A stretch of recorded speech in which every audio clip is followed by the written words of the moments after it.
It's Friday in the middle of September on a chilly night and you meet your friends at the school around 7, all dressed up according to the theme. You go sit in the stands together, you see the bright lights, you hear the band's music, and you're waiting for the football team to take the field.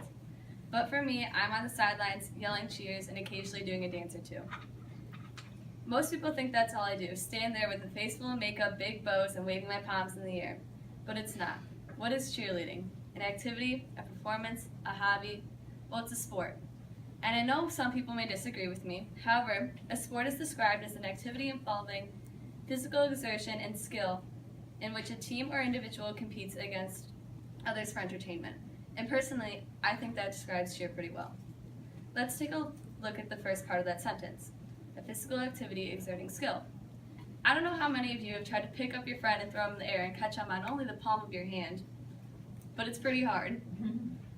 And the second part, competing. Cheerleaders compete nationwide to show judges that we are the best. Cheerleading is a sport that's always evolving and it gets harder and harder each year.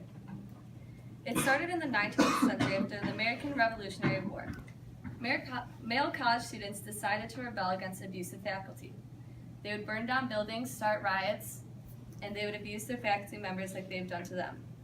But in a more subtle way, they started extracurricular activities, and that is when cheerleading came into participation. In the 1860s, students in Great Britain began to cheer at their favorite sports teams. This quickly crossed overseas to America. But it wasn't until 1923 at the University of Minnesota when women attended cheerleading. But it took a while for other schools to catch on. It wasn't until the 1940s when the male athletes had to go to World War II that women finally took over. By the 1960s, cheerleading was considered a feminine extracurricular sport that was still for males. By 2005, 97% of all modern cheerleaders are female. Although at collegiate events, cheerleading is co-ed, so 50% are male. There are 4 different categories of cheer: middle school, high school, all-star, college, and professional. High school is about the school spirit aspect. We cheer at games, we make signs, we pump up the crowd, and perform at pep rallies. However, there's also a competitive side that we compete to be state championships. All-star cheer is a little bit more difficult. This is where the tumbling and stunting has less restrictions, and we compete to be in the world championships to compete against teams all around the globe.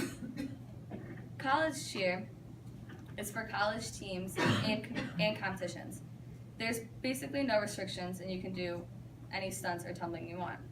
And then professional cheer is what you see at NFL games. Most famous is America's Sweethearts, Dallas Cowboys cheerleader.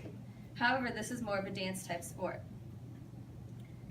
Cheerleading is about leadership, teamwork, trust, and defying gravity to do what seems almost impossible.